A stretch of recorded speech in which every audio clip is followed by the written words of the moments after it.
Hey,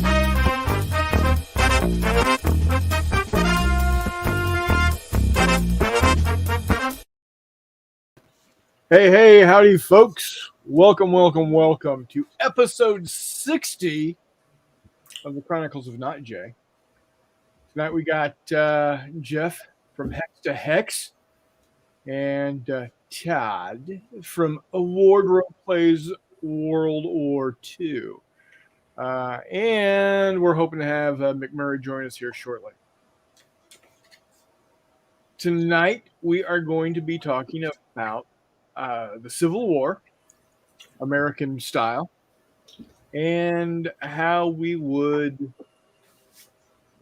or how we do, play the different battles, the different scenarios. How we, as the title says, how we visit the battlefields on our tabletop. Of course, I'm going to have the miniatures side of the world talked about, and of course, Hex to Hex is going to have the game board side of things, talking about the Hex and Counter games. Wardrobe is going to be here for moral support because, wife's out of town, got nothing better to do. So before we get started, though, guys, 8 days. 8 days from now, I'm going to be in Blue Springs, Missouri, just out of Kansas City, and in the middle of running my Fistful of Lead game at March to Victory, the newest gaming convention in the Midwest. It's going to be great. If you're going to be in the Kansas City area, or you can get to the Kansas City area, come see us. It's only $15 to get in the door, and that's for all of Friday night, all of Saturday, and Sunday morning. Where we set ourselves apart is all of the games are just going to look fantabulous. And we're going to have an open bar. Cash bar. You got to pay for it, but yeah, you'll be able to get drinks. So don't go crazy, don't go nuts. We want it to be nice. But yeah, it's going to be fun. So come see us. Check us out at marchtovictory.net and have fun playing. Hey, there you go, Hex. Thank you. Yeah, March 25th through the 27th. It is being hosted by Wiley Games, who is also a sponsor of this show and channel. You all know that I am a huge Fistful of Lead fanboy. I will never step away from that. Jay Wiley puts together a great game. In fact, I'll be talking about it later on here. But if you want to check him out, go to wiley-games.com, and you'll be able to see all of the wonderful different ways you can play with your miniatures. As the tagline says, play Fistful of Lead. Your miniatures will thank you. All right, so we got all the advertising out of the way. Let's take a look here. Tiger Shadow's in the house. Hey, all. Howdy, Tiger. Welcome from Eastern Australia. Yeah, Eastern Australia. Thanks for watching. Chuck's in the house. Hi to all. Chuck, your box is in the mail. It should be there Friday. I hope you enjoy what is in there. Hex, of course, says hi. Tiger Shadow says, hi, Hex. I bought a GMT game last week, Blackbeard, thanks to you and Wardrobe. You're very welcome. Way to support the economy, sir. Hexy says, lol. Pirate game, huh? Dave Hall says, hello, everyone. Hello, Dave. Tiger Shadow says, for beginners. Your first GMT or first board game venture? No. Yeah. John Yingling says, good evening, guys. Well, good evening, John. Thank you for joining us this evening. So,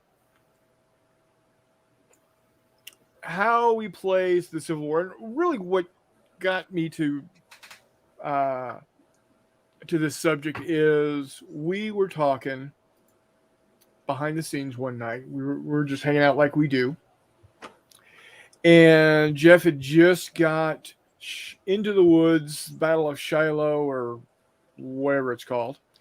And he was just giddy as a little schoolgirl. Still am. He posted. He was one of the very first to post an unboxing, and he said, and I'm going to tell some stories on you here, Jeff. He said he had to record his unboxing twice because he was so giddy he dropped the phone. That's how you want to be about a game.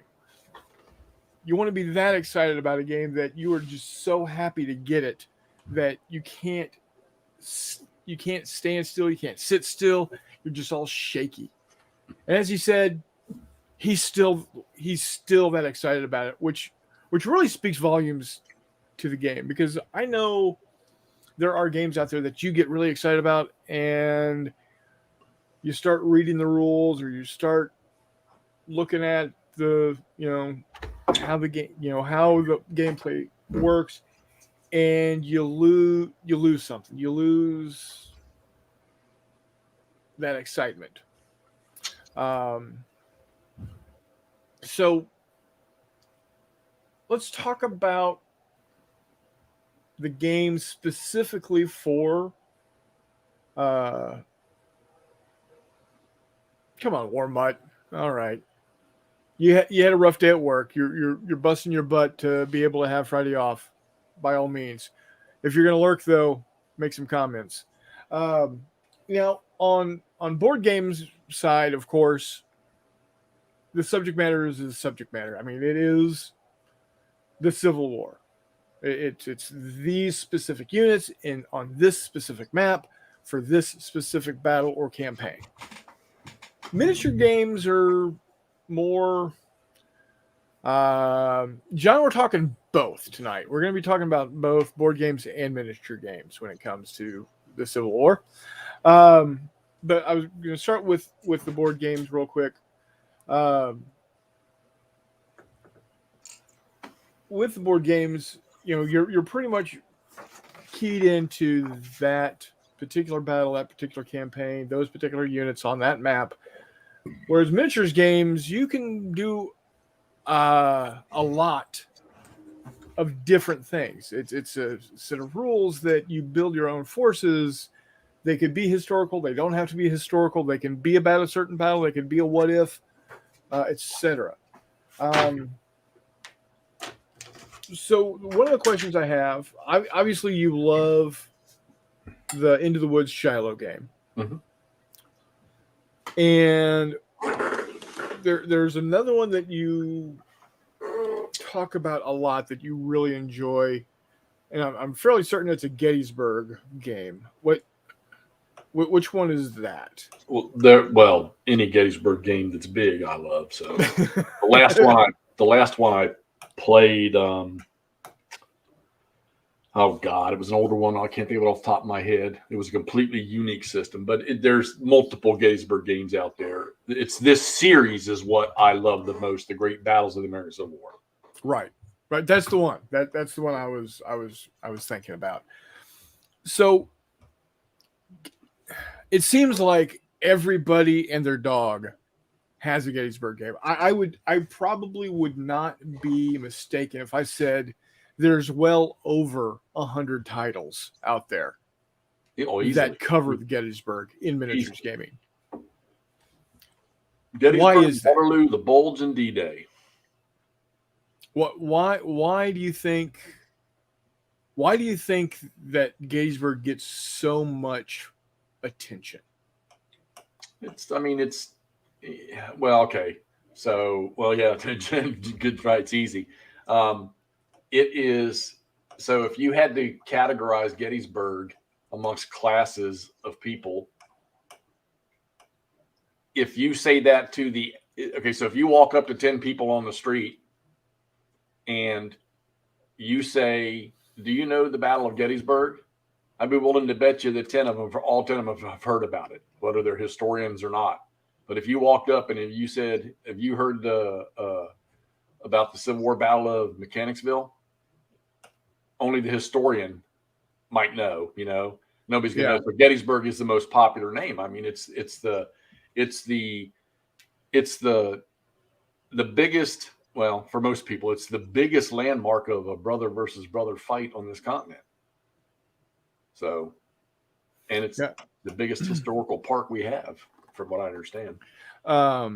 John's making some comments here that are actually, right in line with what you're saying, Jeff. He says it's easy to sell a Gettysburg game, and I have to agree. It's easy to sell a D-Day game. It's easy to, like you said, Waterloo, Gettysburg, D-Day, the Bulge. Those,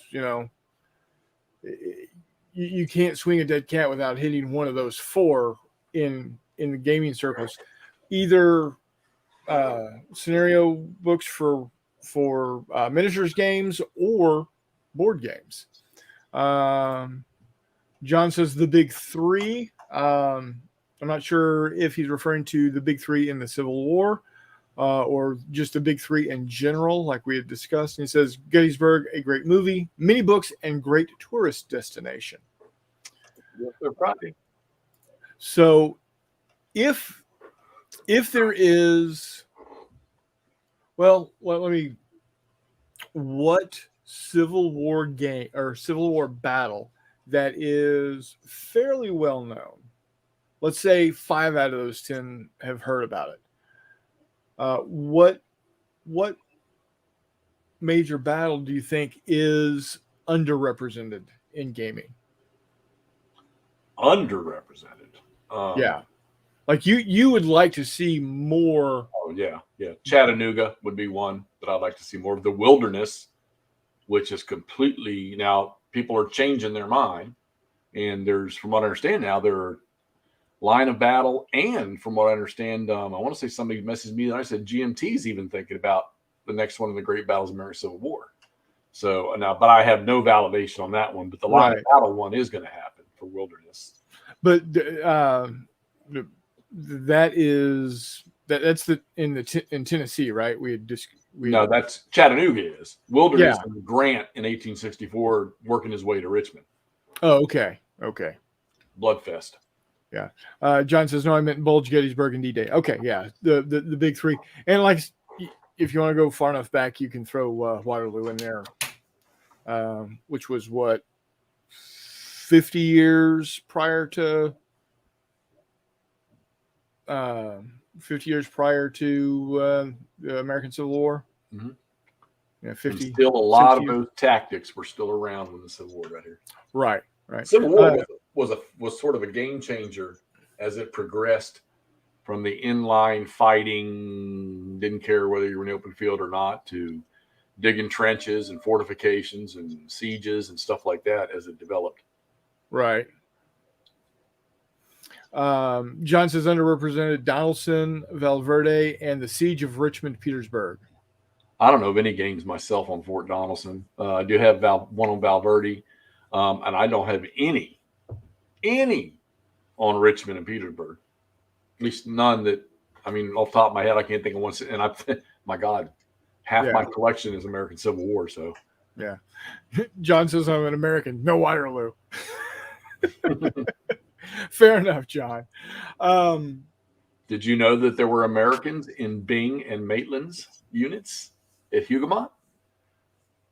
Well, see, now you're just a lot of people didn't know. You're being all historically now. So there. I mean, if you go to a brick and mortar game store that's got historical board games, I would say that you're pretty well equally distributed. There he is. Welcome, sir. What's up? Glad you could join us. Sorry I'm late. That's okay. Life happens. God. What I was saying. Oh. No, go ahead. Did you want to No, add something here? But all I was going to say is I looked at my phone too fast and saw Jeff's face, and I'm happy I'm already sitting down.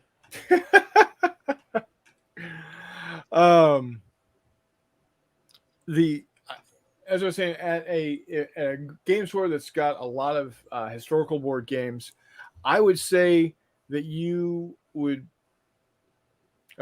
percentage-wise, you would probably have 20 to 25% of the games are Civil War, 20 to 25% of the games are D-Day.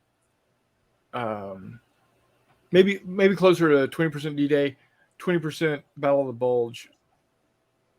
Of course, you got to throw Waterloo in there, and then everything else takes up that last 30%.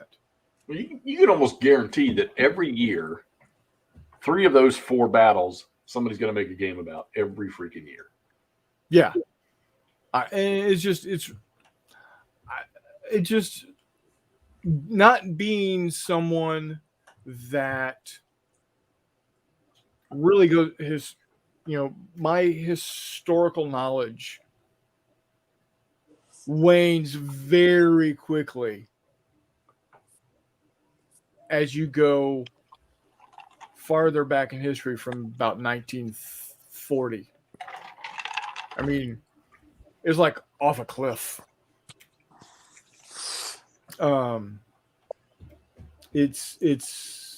I'm slowly learning about World War I. I'm slowly learning more about the American Civil War. I'm going to be honest, because it's Napoleonics, I couldn't give two fuzzy bunny bottoms about Waterloo. And that all has to do with a personal experience with at a game convention when I was much, much younger.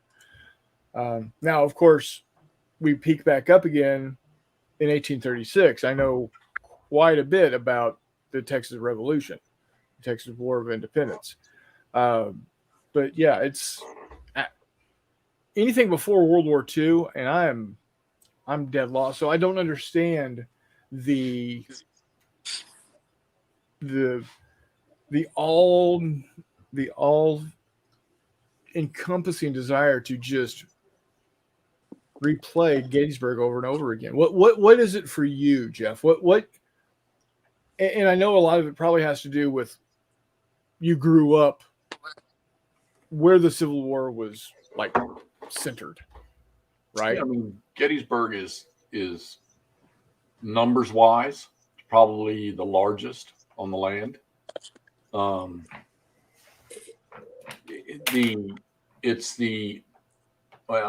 than Antietam, it's the only venture, truthfully, into Union land, into the northern land.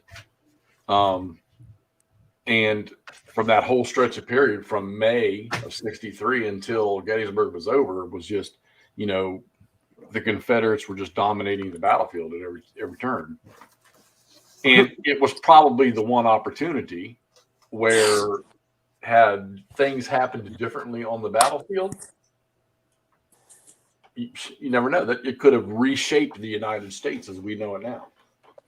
Jeff, what about Vicksburg, that entire campaign, and the entire war in Kentucky and Tennessee, which were pretty much donezo for the Confederates? I'll never be one of those ones that says Gettysburg was a turning point, because I think cutting off the waterways in the West, and I think that did more damage to the Confederacy than any of the activity here in the Eastern Theater. Okay. No, you're good. I was just with the line about the Confederates dominating the battle space. It was kind of one of those, oof. Well, over here they did. They did Well, in the East. He was asking me about Gettysburg. The Nazis dominated the battle space in France right up until June 6, 1944. That didn't mean super duper much aside from, potatoes. Well, he was talking about Gettysburg, so I was responding to the Gettysburg and the things happening up to Gettysburg. It's no such thing, Jeff. It's like Dick Ewell. Dick Ewell for something turned into an idiot when he got to Gettysburg, where he was just fucking slapping Union soldiers aside like nothing through the valley going up there. There's a lot of that going around. So, another question I have for you, and this is going to be more of a McMurray question because I know your feelings about ships. Yeah. I don't seem to. I mean, everybody knows about the ironclad, the Battle of the Two Ironclads, right? Hampton Roads? Yeah. Are there any naval board games for the Civil War? Well, I mean, they're ironclads. The old Yakinto game is an entire thing. Okay. Yeah, there's a Confederate Raiders like pirate fucking game by GMT, isn't there, Jeff? I don't know. Don't even look at them. I think there is one, yeah. John Yingling says yes, ironclad. Actually, he's also one that I should be asking since he is huge into the boats. Oak and Iron, or Okay. Iron and Oak. That's the one that was I coming feel to like my there's mind. another one. Hang on. What's up? That's the one that was coming to my mind. Iron and Oak, or Oak and Iron, whatever it's called. I feel like unless it's a different. Oh no, I was thinking Rebel Raiders of the High Seas. What the hell is that? Who makes that? Isn't that about their commerce ships and stuff like that, or whatever? He says yes. There's a Rebel Raiders by GMT. Yeah, blockade. Yeah, there you go. So you got Iron and Oak, and then also Rebel Raiders on the High Seas. So those are two straight off the top of my head, both by GMT. Yeah, well, how much naval conflict was there during the Civil War? I mean, the Union pretty much spanked the Confederacy. They never really got their Navy going. I mean, the Merrimack, or what do they call them, Virginia, or whatever it was. Yeah. That's the only stories I even know anything about. Yeah. Well, I mean, go for it. I think there's more with naval, with the naval blockades. There's more of that's more of a what you could have more what if scenarios there, which probably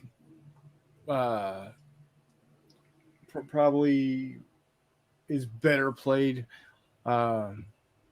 with a miniatures game because there's not a whole lot of what if board games out there, are there? When it comes to Civil War. Oh yeah. Well, yeah. I mean, let's take the GBACW series. Just that you have all kinds. Every optional rules. I mean, like Albert Sidney Johnston in this Shiloh game, he has all these special abilities, and then you can option around. You got like I know some people talk about the line of battle game, where you talk about Reynolds' ability as a leader and not getting shot on the first day, and the line of battle puts a rule in there where Reynolds dies at 10 o'clock. You don't have any choice, take him out of the game. And so I mean, you can look at that optional rule. So that always makes me angry, but I think what Chris is getting at is like there's not necessarily a ton unless any game where you're playing, where you have control of, say, the entire, operational command or grand strategic command of the Civil War. Like it just comes down to the scope of the game. There's not like what if these titanic forces all met in the Trans-Mississippi Theater. There's nothing like that. But if you're playing a game where you are in command of the entirety of, the South and the North in the Civil War, then right. just like and that's what I'm talking about. Is there's not many games out there that could say, instead of fighting at Gettysburg, there was a breakout and they headed, they headed east sooner to make a run for Washington, D.C., and they fought in Falls Church. That's where I grew up. You know, that's the type of thing I'm talking about. There's not a lot.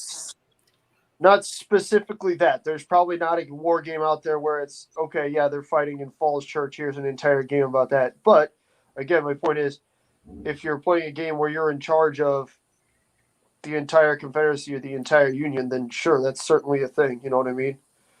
That's certainly just like, if you're playing to tie it to World War II, like Mighty Endeavor by M&P, you could probably figure out a way to make, Dragoon the main point of, Allied attack into France in 1944, not D-Day. Overlord. Right. Yeah. It's a question of how is the game designed?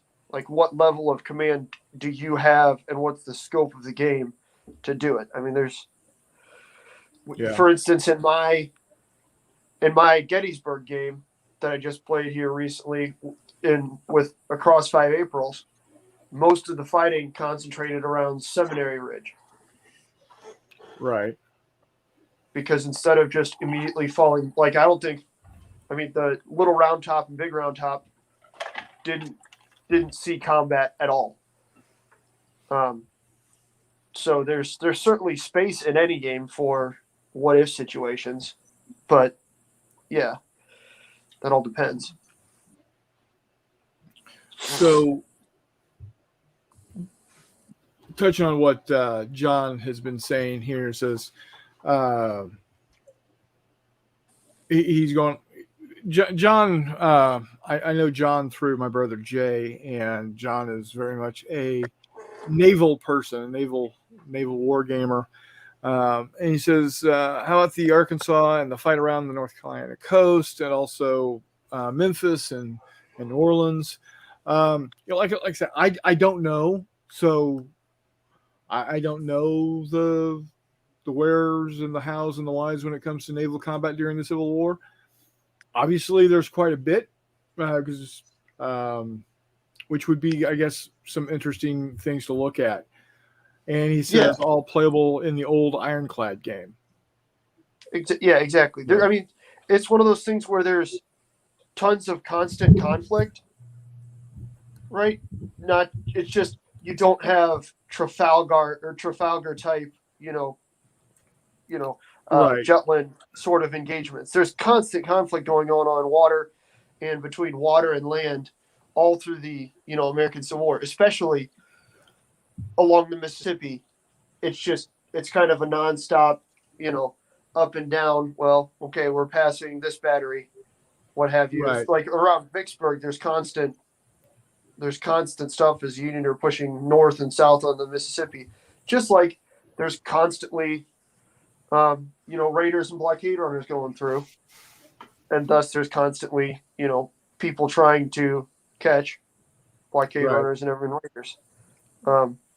Think the American War of Independence, that sort of a thing. There's not many there are a couple big battles between the French and the Royal Navy in the American War of Independence, but the vast majority of the naval operations in the American War of Independence are, privateer actions, and stuff like that. So it's not that there wasn't any, it's just it's a lot of smaller stuff. And so, I mean, honestly, when it comes right down to it, most people would rather play a giant Gettysburg game that looks cool, that you can go and you can stand on the battlefield if you want to and see it, as opposed to a naval war game where you've got 4 or 5 ships on the Big Blue, and there you are. Yeah. Just ask Jeff. He's about to go to Gettysburg. That's the whole point. Right, Jeff? Friday. There you go. Outstanding. So, as many board games for Civil War that there are out there. I won't say there's just as many miniatures games because there's not, but there are quite a few. That might there fucking might be, man. There's a ton of ACW miniatures games. Yeah, a couple of them that I brought up that I am familiar with, of course, is Fire and Fury and Brigade Fire and Fury. Absolutely. Johnny Reb 3, Regimental Grand Tactical American Civil War Miniatures Rules. That's probably one of the biggest titles out there. Johnny Reb? Yeah, Johnny Reb and Fire and Fury are probably the two. You know, if you ask a miniatures gamer, historical miniatures gamer, they're gonna give you those. Somebody likes playing ACW. They've probably played one of those two. Almost without fail, they've played Fire and Fury. Mainly because it's been a really, really good game that's been out since, basically my entire life. It came out in, 1990? Well, Johnny Reb 3 is 1996. Brigade Fire and Fury is 1990. Yeah.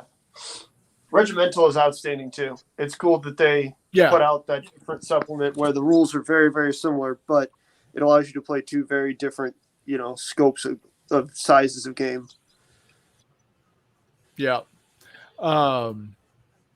So those are the biggies. Those are the granddaddies. I know there's a ton of them out there. And again, where you end up with miniatures rules, you get the core rule, like you get Fire and Fury, but there's you could literally play any combat at the brigade level with Fire and Fury. You just need to have a scenario to go with it. And so you can literally play any battle you wanted as long as either you find a scenario for it or you create a scenario for it. And it does allow you to do the crazy shenanigans of, you know what, hey, I'm going to have Lee hang a left at Richmond and storm into DC instead of waiting all the way up. Instead of going all the way up into Gettysburg. Again, I've been listening to. I have not recently listened to it, but I had been listening to a book about Gettysburg, and I still don't understand. And that's a completely different topic, I know, of why Gettysburg happened. I'm sure everybody here can explain to me in detail why it happened that way. I don't grasp it. Beside the point. The other nice thing is with miniatures is you don't necessarily have to have a particular set of rules that are specifically for Civil War to play Civil War. And yeah, you're going to hear me talk about it. Fistful of Lead, Horse, and Musket. And yes, this is great for skirmish level type stuff. Maybe little raids here and there on the Western Front, or whatever it was called. Was it called the Western Front? What was it called? The Trans-Mississippi. They didn't call it Western Front. They called it Trans-Mississippi or the West. That's what they would call it. Free baby, the Trans-Mississippi Theater. Yeah. But if you wanted to get some bigger, of course, you can go bigger battles. And I'm fairly certain you could, if you built your forces right, you might not be able to get the entirety of Gettysburg on the table with bigger battles, because that'd be a lot. But you could definitely do, Battle of Little Round Top. You could do Seminary Ridge, etc. Yeah, I think you could put together a nice game using the horse and musket. And some of the things about it, of course, what makes the Fistful Lead game good is the traits that you can give your guys, and some of the things that they've got here, such as where is it? I saw it earlier when I was flipping through here. Bugler and drummer. There you go. Inspiring sound of your tune allows all members of your force to immediately make a recovery roll. You must use both actions to use this trait. Perfect example of rallying around your musician and your flags. So I like the idea of buying a board game and being able to fight that particular battle. But I also like the idea of being able to do whatever you want to do when it comes to miniatures. Warmutt says, "Hi McMurray. McMurray loves Epic." John Longshore. So how do those guys even see each other at Shiloh with all those woods? He says McMurray's 8 Ball tonight says, "Ask again later." And then he wants to know, Wardrobe, are you playing Ukraine 43? Stalingrad 42. Yeah, it's Eastern Front. Who cares? What? I kid. I said it's Eastern Front. Who cares? I kid. So, original Grognard's in the house with his infamous thumbs up. What's up, Devin? So, I guess it's, for me, miniatures gaming allows me to have a broader scope when it comes to any type of gaming. It gives me the ability to do a broader scope of combat, whereas board games are very, very much more focused. Even when you're looking at an operational level game, it's still, you have to deal with what is historic, what's put into the box. You can't think outside the box with miniatures gaming as easily. I mean, you probably could, but just not as easily. And I'm not saying that's a bad thing. It's just a different way of gaming that I'm not used to. Keep in mind that when it comes to miniatures historical gaming, I've got three games that are actually historically based, that are board games. I've got the Hunters, I've got Monte Lamar, and I've got the Heroes of the Falklands. I do have how one. many board games though? Huh? Aren't those all the board games you got though? That and World War 85. I got you. No, I'm not like Todd and Jeff, or even you for that matter. I don't have a lot of board games. You would think that I would have more because I have limited myself to the amount of room I have, because, in the wintertime it's so damn cold in the basement that although I have a beautiful 8-foot by 5-foot table down there, 4.5-5 months of the year I can't use it because it's just so damn cold. I think the real question is, how many miniatures ACW rule sets do you have, and how many scales of ACW miniatures are you looking at right now? I've got one set of rules and a crap ton of unpainted ACW miniatures in that crazy ass 13.5 millimeter epic scale. I didn't buy them. Don't you have? I thought you had 10 mil also. Oh yeah. I've got 10 mil also. Yes, I've got 10 mil now as well. Those are unpainted though, right? Those are all still in the goofy old things. Most of them are unpainted. Yes. Okay. No, you're good. I was just curious. I've got. Well, we don't need to get into my miniatures collecting habits. That's just that way lies madness. Yeah. It's. John said I went to Michigan Toy Soldier and was looking at new ACW figures, 10 millimeter. Plastic Cavalry Brigade box was $79. I said yikes and moved on. Yeah, that's not 10 mil. That's Warlord Epic Scale. That's Warmutt's favorite. Yeah. And you're lying. That's what Brian was saying I like to play earlier because Brian sits on a bed of lies or a throne of lies. Yeah. Well, and I've got them here handy. I'm hoping to be able to shift these at March to Victory. I'm going to be perfectly honest. Spare screws that I have from War Games Illustrated that are just spare. You can toss it. Yeah, let's see here.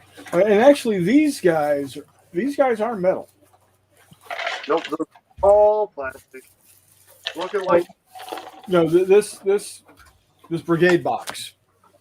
the extra the Iron Brigade fit. Yeah, this is the Black Powder Epic Battles Cavalry Brigade. And Because if there's one thing before, it's mounted cavalry. yeah, because it happens so often. Jeffrey, that's got to give you a damn aneurysm.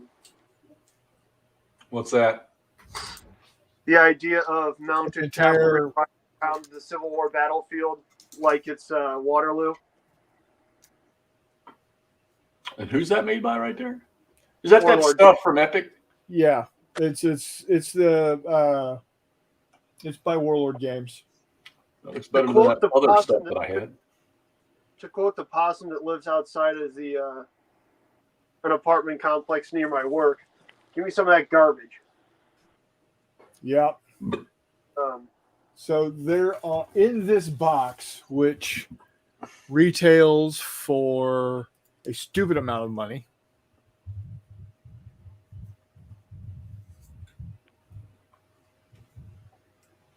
WarlordGames.com. Come on. also known as the Historical Games Workshop. Yeah, exactly. We are looking at. You guys remember back in the day when Warlord didn't suck? That was cool. I remember that. Pepperidge Farm remembers. Yeah, Pepperidge Farm remembers. Let's see. This goes for $72. It's got Fuck Warlord Games, man. Yeah. It's got 60 metal epic battle scale cavalry, 2 epic battles base plastic sprues, 1 epic battles Union flag leaflet, 1 epic battles Confederate flag leaflet. Because if you paint them blue, they are Union. If you paint them gray, they're Confederates. Now, how accurate is that? I mean, did they look close enough that you could do that? No. Now, I have to admit, the flags do look nice. Well, that's fair. But Jeff has a laser printer too, and yeah. Yeah, that's big news. Jeff having a laser printer? I Yes. just meant full making flags, not Jeff's newest foray into I'm gonna miniatures game with the best of them now. But we're not getting into that right at this exact moment. Although Jeff, I do have some files to send you. Awesome. I mean, so I feel like if we're talking ACW miniatures rules, there's a couple other ones we need to give a shout out to, whether that's like any of the same Mustafa ones, like Longstreet, Across a Deadly Field. I'm dying Sam right now. Mustafa puts together a great product. Pickett's Charge is another one that I know people really love. Yeah, I've heard of that one too. From Two Fat Lardies. As much as people like to hate on Jesus, what the hell are they called? Little Wars TV. Altar of Freedom is a really popular game now. And it's fun to play. I've played it. What else? I was just thinking about this and I had just a ton of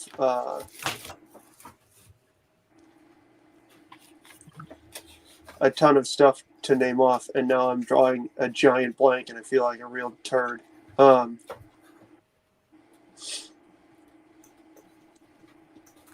Geez, I don't know. Oh, I'm gonna try and print off a plate. Chris, you'll enjoy this, that I named Big Bad Birds. Guess what those are for?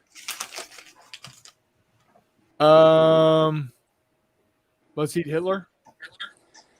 No, I don't. No, I already printed out pterodactyls. That's okay. That's a print I called pterodactyl. Big Bad Birds are for Paul and Tiger Shadow's favorite. Oh, there you go. There you go. Yeah. It's got the command element, which is an ostrich with a bow tie and a top hat. Yeah. And then a bunch of miniatures that are close enough to emus, because apparently nobody makes STL files of emus. But that's a different Civil War. That's the Australian Civil War, not the American Civil War. Right. So let's come back to that. Put a pin in that one. Chuck says, won't Osprey have some ACW rule books? I'm sure they do. I think Across the Deadly Field is an Osprey book. I don't know if they actually have a blue book. ACW rule set. Which is surprising, but you've got Black Powder too, like the original Black Powder by Warlord Games. I mean, Black Powder is not a terrible rule system. It's basically I don't want to call it a copy or even a retread, but it is based heavily on GW's historical. Oh yeah, I mean it was written by Rick Priestley. Of course it is. Yeah. It shares the same author. That being said, Games Workshop Historical or Warhammer Ancient Battles was a pretty solid system. Like there's a reason that things are based off of it and they still sell. Right. Of course, Games Workshop did their classic and then completely wrecked it. And if by completely wrecked it you mean abandoned it as if it were an unwanted child, yes. Yeah. What's up? If you mean completely wrecked it, you mean abandoned it like an unwanted child? Yes, you're right. Yeah. They left that sucker at the monastery. They put a hole in that sucker, but yeah.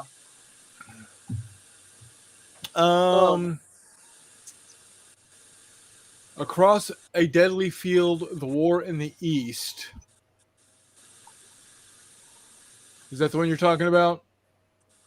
Yep, it's by Osprey. Yeah, it's by Osprey. Yeah. As for Little Blue Books, I don't know. I don't know if there is one. I don't believe there is. Or at least I don't believe. Or no, yeah. Rebels and Patriots. What's that? Rebels and Patriots. Wiley mentioned that's what they were using their old Fire and Fury collections to play. Rebels and Patriots. Look that up. Isn't that what it's called? We're about to find out. There is one. Wiley was saying, he was pointing out that there was a game that they were using their old Fire and Fury miniatures for. Rebels and Patriots Wargaming rules for North America. Well, Shit, it sounds like that covers it. Yep. Wargaming rules for North America colonies to Civil War. Oh yeah, Sharp Practice you can play in. You can play ACW with too. I forgot all about. How could I forget Sharp Practice? That's dumb. Let's see. John, using the same figure sets for both sides is taking the cheap way out. It's good if you're playing the old Milton Bradley game Battlecry. Absolutely, John. Oh, Battlecry is a good one.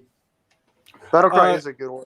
Yeah, isn't that the one based off of Command and Colors? Yep. I think it might be the opposite, but yeah. Yeah, it is the opposite, but that's cool. I think Command and Colors is based off of Battlecry because Battlecry was around when my parents were kids. Are you sure about that? Are we talking about the same Battlecry? There is a Battlecry with miniatures. There might be one without, but the one with miniatures. The Milton Bradley game that John's talking about? Yes. There's a copy of it at my brother's house that's from when my uncle, who was born in 1960, was a kid. Okay, see, I'm thinking of Battlecry based using Richard Berg's Command and Colors rules. No, that's John said Milton Bradley Battlecry. It came out in 1961. So yes, when my parents were kids. Okay.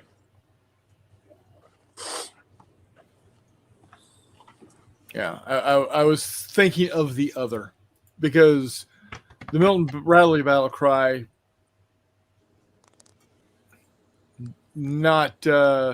had not heard of that one before. Well, I probably had seen it in passing. Let's see here. He also says I was always wanting to play Stars and Bars as an acquaintance. While I was in RTC, wrote them. Are they good? No idea. OG says the thing about GW that most people don't seem to know or care about, they are a miniatures company, not a game company. Correct. That's a fact. Well, they write rules to sell their models. Correct. They drop which the is why they gave up on the specialist games. Yep. And why historicals were a non-starter for them because you couldn't. You couldn't trademark or copyright M4 Sherman. Yeah, so Battlecry was the first game Berg did in the basis of his entire commanding. Okay, there you go. Just received Compass Games War for America. Been waiting for that one, and it's nice. Also, a big box of GMT games that I can't open until my birthday. Jeff did Battlecry, Hit the Beach, Dogfight, and the other one I can't remember. Oh, all back from that time frame. Okay. I was about to say, Jeffy, how did your GMT unboxing go? I think I'm interrupting it right now. Went quickly. Yikes! I wanted to play. You're playing Into the Woods right now, aren't you? Playing the second one right now. There you go. So, So we know why Jeff likes the Civil War gaming because he grew up with it. He literally lives in the land of the battlefields. You said an hour and a half from Gettysburg. Shiloh is literally on your back doorstep. No, Shiloh's or about not Shiloh, Shenandoah. Yeah, I'm in the Shenandoah Valley. Yeah. Yeah, in I knew it was a word. Literally, he lives in the Shenandoah Valley, which apparently was like Broadway for the American Civil War. People moving up and down that thing like nobody's business. So I get that. What is your draw, McMurray? What besides just you apparently love anything having to do with American history and fighting. I mean, that's a good big chunk of it, but it is an interesting conflict. You got a lot of just not necessarily things that are entirely unique, but a lot of things that are present that aren't necessarily present anywhere else. It's the history that I grew up with as well. I grew up taking family vacations, and the focal point of every day was, well, what national park are we going to? And when you're in,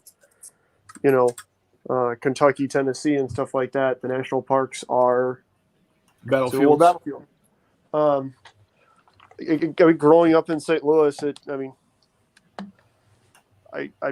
Jefferson Barracks and the St. Louis Arsenal, which are arguably two of the largest, military installations west of the Appalachians in that period. Yeah. Are right. They might have been largest military installations, period, during that period. I was about to say, I'm pretty sure the St. Louis Arsenal was the second largest in the U.S. right after Harper's Ferry. But anyways, there's a lot of local Civil War history around here. Just not, as sex appealy as Jeff's, because, Missouri was still a place after the Civil War as opposed to Virginia, which was a husk. Yeah. Well, when my brother and I visited the Civil War Museum there at Jefferson Barracks, I think that's where it is. Yeah. Yeah, it's a KB, Soldiers Memorial Museum. Yeah, I was amazed at how many battles there were. Now, there weren't big protracted battles like, Gettysburg or Shiloh or Bull Run, Manassas, what have you. But if I'm not mistaken, during, from 1861 to 1865 or whatever that time span is, there's like 500 unique battles in Missouri. Oh, it's 500. No, it truly is a number that if you try and keep track of, you'll go mad. I've got a tour guide to Missouri's Civil War book right here that's fantastic, and every bit of, despite abridging severe conflicts, it's every bit of 300 pages, just with, like I said, several items on each page, because it's just all about driving to those sites and then reading about them while you're there. Yeah. But it's, to a certain extent, it's kind of like what we were talking about with the naval aspect. There weren't necessarily huge battles every day, but there were people getting shot and killed every day. And there have been people getting shot and killed in western Missouri and eastern Kansas for 5-10 years before. Right. So, yeah, there's certainly no shortage of conflict in Missouri throughout the period, and, northern Arkansas and whatnot, because for a while there wasn't a whole lot going on in Missouri. So, I'm going to get derided about this and poked fun at, but as everyone here knows, I grew up in Texas. I spent my entire seventh grade year in a Texas history class. Moved to Missouri my junior year my sophomore year of high school, and found out that there was no such thing as a Missouri history class. And no, shush, Devin. And that, to this day, that saddens me, because Missouri, and to be honest, all states have a great amount of history going on in them that people don't talk about. Missouri is right up there with anything going on over, on the East Coast when it comes to history, especially post 1850. It's there's a lot of stuff going on that a lot of people don't know about. People will make fun of Texans being Texans and how proud Texans are of Texas. Well, it's because we're taught the history. Missourians would be a lot prouder of Missouri maybe if they knew more about their history. Who knows? At least we stayed on the winning side of the war, right, Jeff? Hey, my favorite general of all times didn't want to join the Confederacy, and that's why he stepped down as governor. And that's Sam Houston. No, I'm agreeing because Jeff's from West Virginia, and he. It's a joke. Nice sneer. My camera isn't even on. What are you talking about? What's that? I said my camera isn't even on. What are you talking No, not you, him. Oh, Jeff. Yeah, he had a nice sneer going. I'm a Virginian, not a West Virginian. I just have to live here now. Yeah, he was exiled. I see. They found out that he secretly was Grant's love child. Is that why? Did you get exiled, Jeff? I'm sorry, buddy. I swore when I left here in 1980 that I ain't lost nothing here and I'll never come back. And there you are. At least I stayed on this side of the mountain this time. John says we had an Indiana history class. I think that was required for fourth graders. The stuff like Karl Marx's a sister in Indiana named Onya that invented this starting gun. The starting pistol, yeah.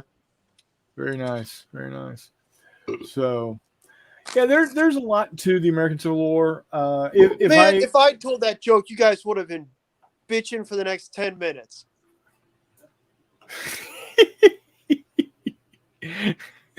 Great that it would have taken me 20 minutes to get to On Your Marks, but that's not the point.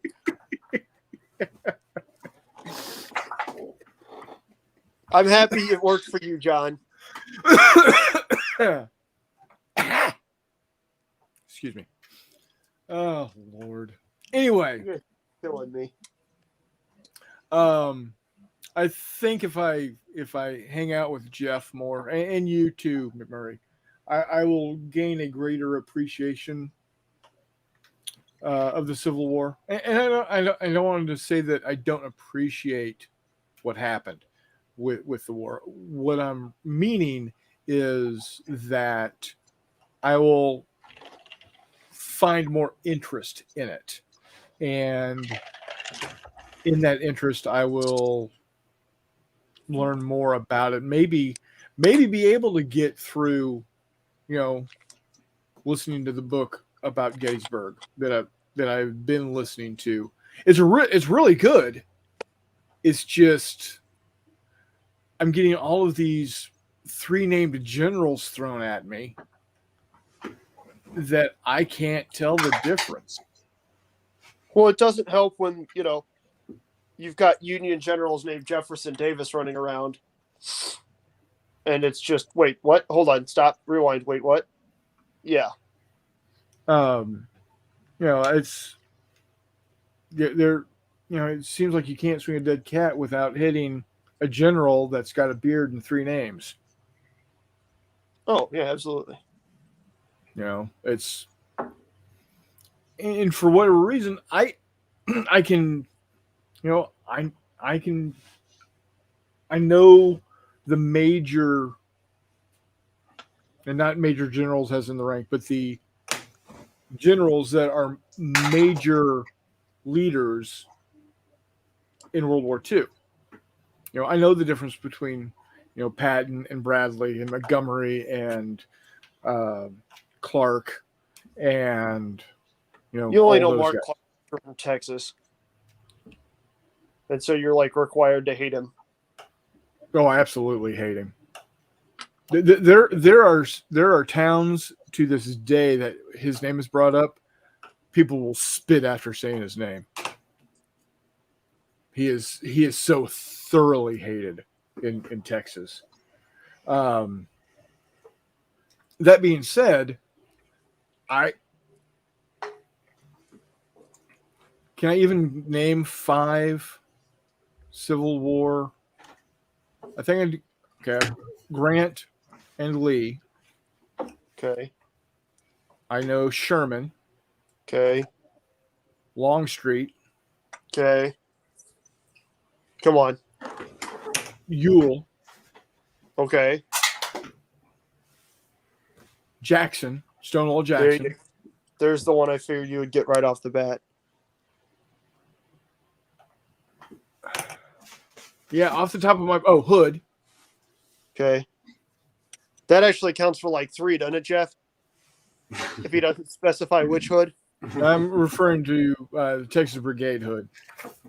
Okay. Of course, I could also just rattle off every U.S. Army base in the South. Yeah, I was about to say but I wouldn't know who they are. Here you go. I don't know Benning. I know that Fort Benning is named after a General Benning. I know Fort Bragg is named after a General Bragg. Who was Benning's commander? I don't know.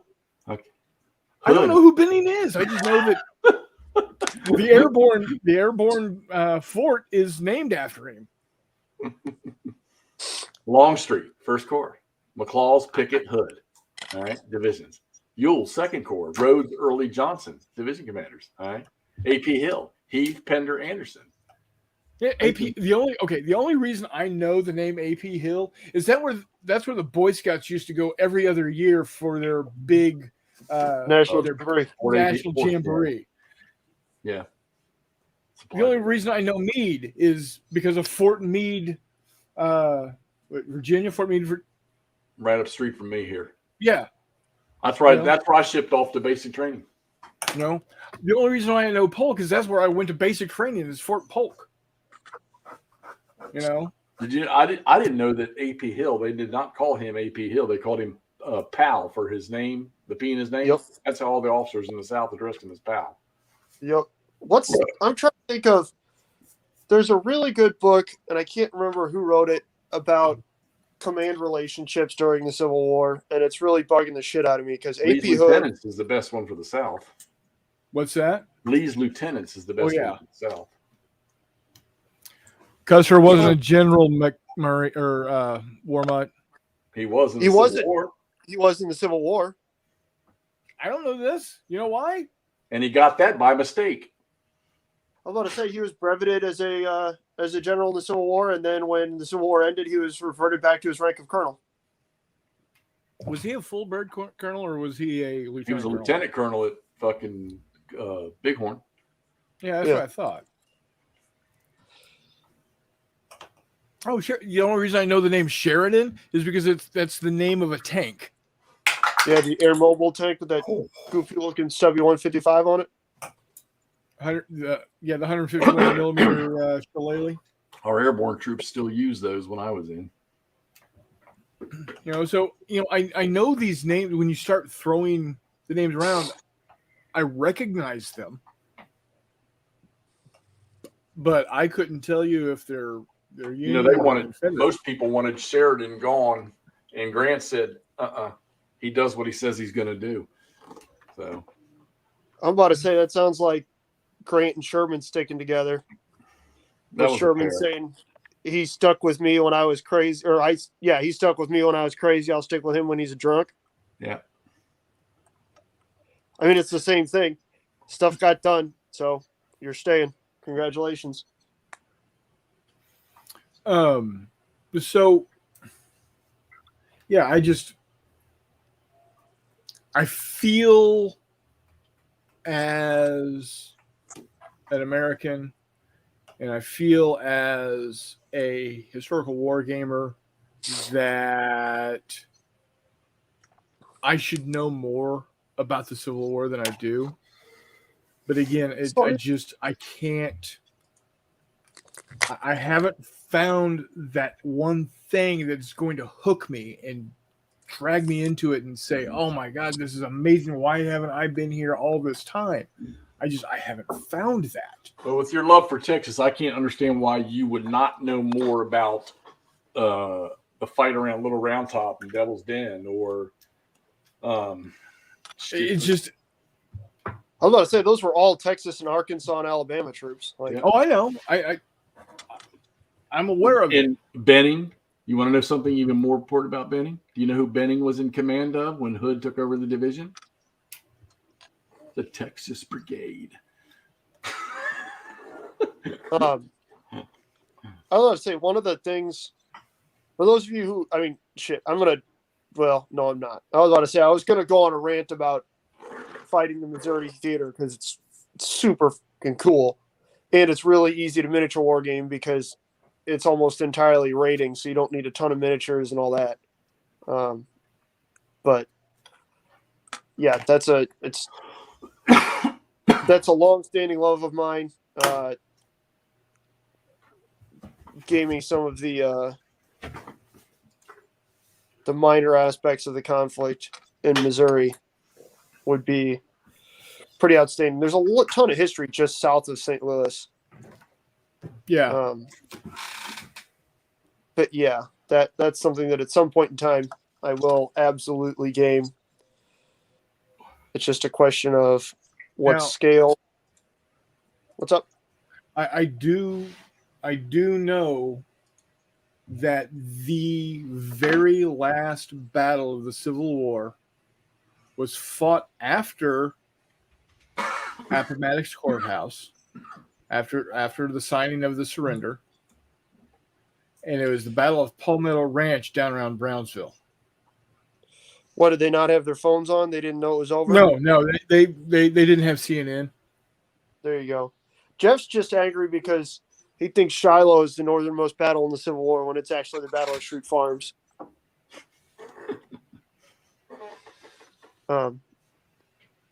Yeah, we burned Carlisle Barracks to the ground. That's the farthest northern point that I know of. So We maybe, fucking mouse in your pocket over there or what? yeah, pretty much. It's the same we as sports ball fans and their teams.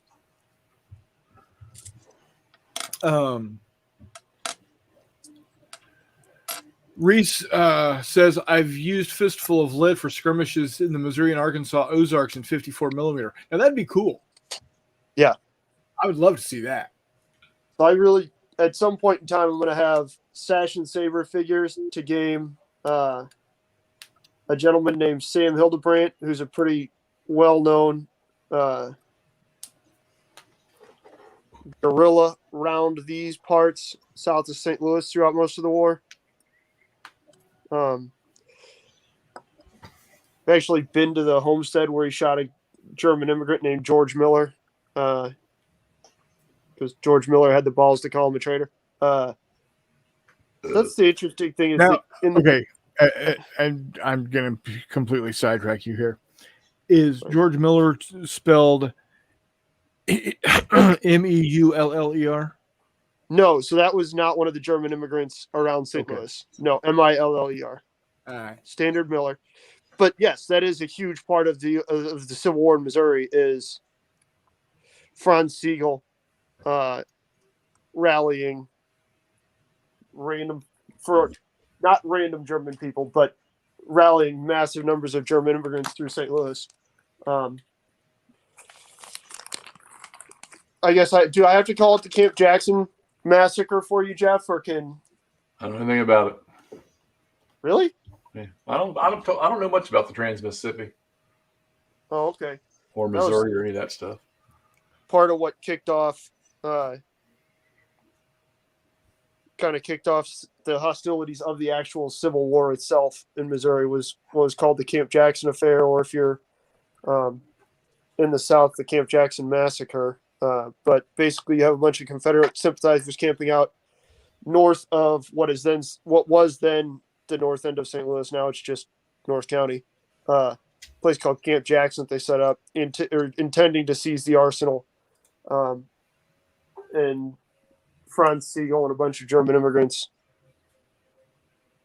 prevented that from happening, and then were marching them down to the arsenal to be paroled when that didn't work out so well, and people started saying all kinds of mean or bad shit and throwing rocks and shooting a pistol, and then somebody shot back. So if I was wanting to, and I'm thinking what might spur my interest in the American Civil War, maybe learning more, like you said, with Hood. What board game would you recommend that is easy to get a hold of, accessible to a gamer that Well, has a game? specifics for that are not. They don't exist. But this game here that I'm sending to McMurray, right there. What's that? Little round top? Yeah. This is a company level, but it's a really small footprint light game. Uh-huh. And then that one that I don't know if y'all remember, Todd might remember where I was playing, where you move the counters by using a ruler, playing the Wheatfield game around just to side of Devil's Den there. That's another one that had the Texans in it. Yeah, good luck finding that one, Chief, though. Yeah, that's a tough one. That was somebody actually pulled teeth and got that and gave it to me for free. I couldn't believe it. So, down here. so there is a miniatures game called Gettysburg the Wheatfield. That's the one. Well, okay, so I have the same game called Gettysburg the Wheatfield, but it's counters, but you could substitute the counters for miniatures.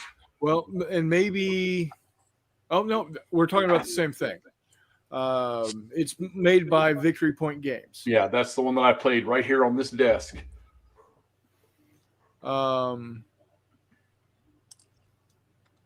Designer is Herman Lutman. Yep. Artist Rick Barber and Brandon Pennington. Mm-hmm. They only made one. Nobody ever continued it. Rainforest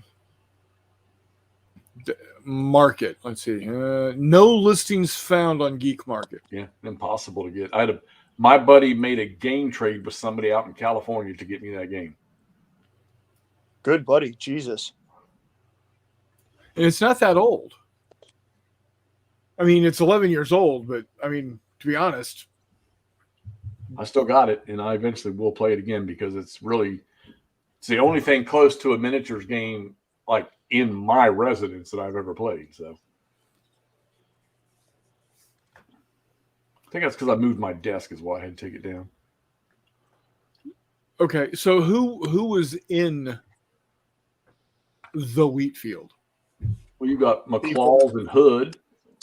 Okay. And mostly McClaws, Barksdale.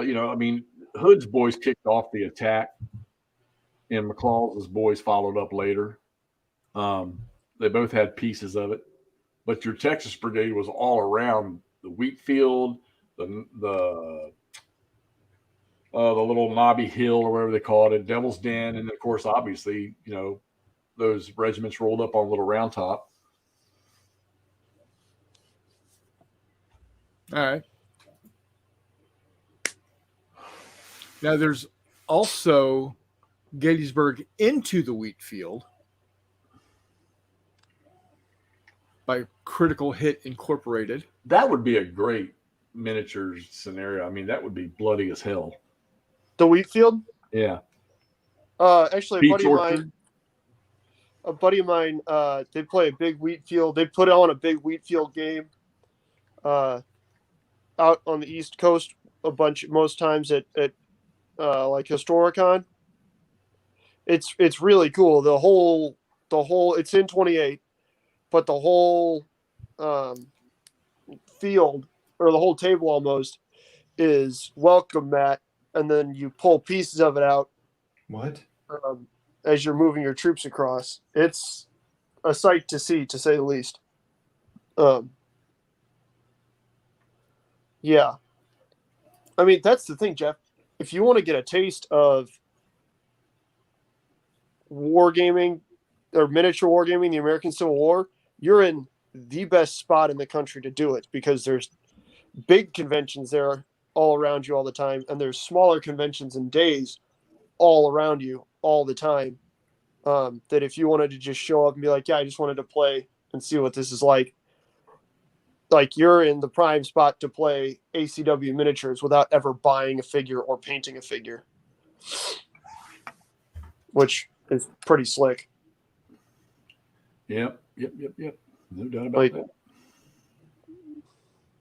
Except for you're about to be 3D printing 2mm ACW so you can play the big games yourself. 2 millimeter. Yeah. It's you're painting stripes essentially on a textured block. It's kind of awesome, to be honest with you. Were you around when I painted all my 2mm ACW for Ultra Freedom? No. Okay, that's one of my COVID projects that I did. I did that about a year ago. Yeah, so I've been right when you were starting to get onto the war room and stuff. But I did that, and then I never really got to play it because it was kind of one of those, like I said, a COVID project where I wanted to do something. I ordered a ton of 2mm off of Irregular, and then I painted them all up. They're super easy to paint because, like I said, you're basically painting. I would take in contrast paint, blue on the block if they're a Union, and then right above the bottom of the block, I go around and paint the trouser color, the lighter blue. The damn flag took me the longest to paint on the miniatures. And then I'd go back and do a really, really light dry brush line across their backpacks. And that was pretty much it. The bases make the figures at that scale. So. And I'm looking forward to getting that thing to see what it can do. It can do amazing things. I was hanging out with Todd today, and I had to double check. Hey, did Jeff just go nuts and buy a 3D printer last night? Yeah, I think so. Which I was trying to figure out if you were kidding. That's awesome, buddy. It's a fun hobby. Yeah, I got to figure. I think I have to re-level my my build plate because I just had 3 failed prints with your resin printer. Yeah. Probably. I'm going to say. Go ahead. Go for it. I got one. I just threw all of the U.S. battleships and the 3 carriers onto a build plate and started it, and it looks like it got 1 total. 1 ship. 1 ship. What scale? The 1/6000s. Nice. Yeah. I popped the cork and picked all those up. Dude, I feel bad because I printed an absolute shitload of those, and I only paid the guy the $250 per pack that he suggested pay it. Yeah. And I almost want to figure out if I can email the guy and be like, yo, you should do a whole bunch more of these because I want to give you more money. Right. Yeah. Yes, John Longshore. John Hunt Morgan did have some interesting raids into the north. So, yeah, I ended up with... I have some more... Well, I guess I don't need to give them to you. I have some Kriegsmarine 1/6000 ships that I don't need because I outproduced the Kriegsmarine, and I figured out I had 3 Bismarck or 4 Bismarck class battleships and shit like that. It was one of those, oh, I made more than they did. Crap. So that is the only one that came out. There you go. Yep. And when you know it's Texas.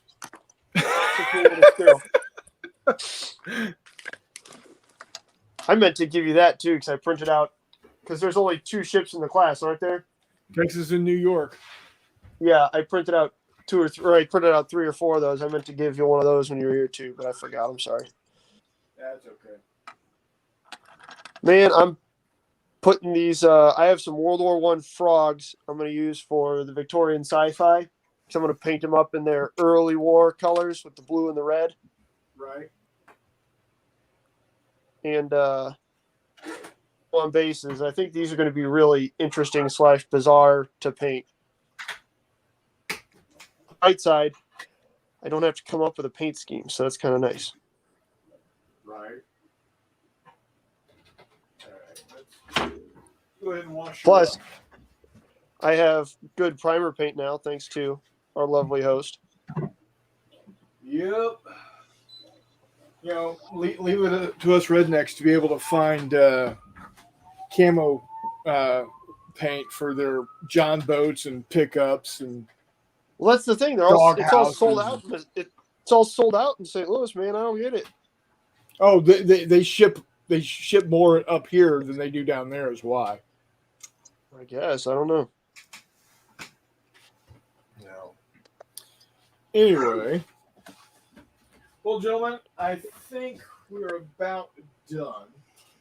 Like I said, if I'm going to be doing some Civil War gaming in miniatures, it's going to be probably using 3 or 6 mil, and it's going to be probably using Fistful of Lead, bigger battles. Board gaming wise, I don't know. I like maybe that one that Jeff is sending to McMurray. See if I can. I was about to say, there's a number of board games you could definitely get your head around, whether it's one of those or Cross 5 Aprils or Blue into Gray. Or if I might just toss you, let you borrow the Wilson's Creek mini folio game that Jeff sent me a while back. Yeah, because you're That's a getting really fun game to play. What's up? You're getting the Champion Hill one when this box goes out. Oh boy. I'm just like, I don't know what the hell to send you now because you're going to have your own 3D printer. I can't send you 3D printed tanks anymore. Send him the STLs. It's cheaper. It's fair. As long as you don't get in trouble. Get in trouble. Yeah. I don't know what you think I'm sending you STLs of. No, I mean because you pay them. You're not. No, they're all public access off of Thingiverse. Yeah. Yeah, there's a lot of decent freebies out there. Oh man, for 15 mil, it doesn't get much better than Bergman stuff. These were freebie M1s. Where'd you find those? Those are cool on the base. Yeah, well, I put them on the base. Oh, okay. I need to talk to you about that, but it's not relevant for right now. Yeah. Anyway, we're coming up to an hour and a half. I think we're at a good stopping point. Jeff, I want to thank you for your expertise. McMurray, I want to thank you for your excitement, your genuine fondness of all things gaming. Amen. Wardrobe, I want to thank you for just being here. My pleasure. It's always nice to have you. Whether you have anything to add or not, it's always good to have you here. Thanks, man. So, I am in the process of getting ready for a different Civil War that I'm going to be gaming at March to Victory. That's a galactic Civil War in the world or the universe of Star Wars. Got some of these guys going. And some of these guys going. We need to make a Jefferson Davis Darth or Jefferson Davis Emperor model. Yeah, there you go. And of course, you have a popular Darth Vader. Maybe that's one of the ones I'll use as a palate cleanser here. So I'm down to 5 or 4 days left on my vacation, which means in classic McMurray weekend time where I have 3 days off, and then on Sunday I do nothing but paint miniatures. I think one of my palette cleansers in the next 2 days here will be painting Toby Kenobi. There you go.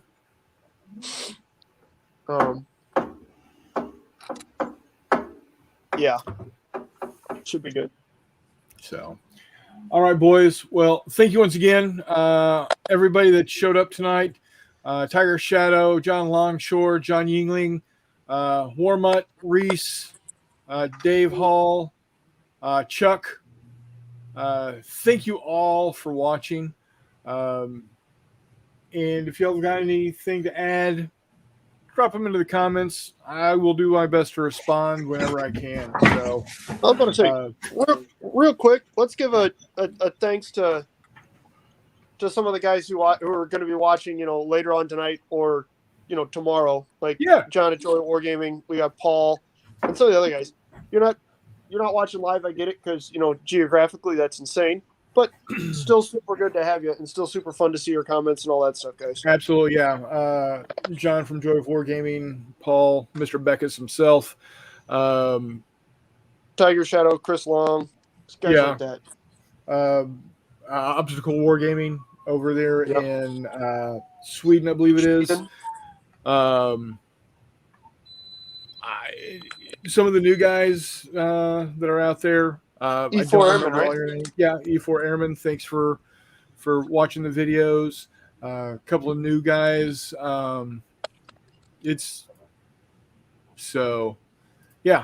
Good stuff. Thank you one and all, and thanks for the comments. It's truly appreciated.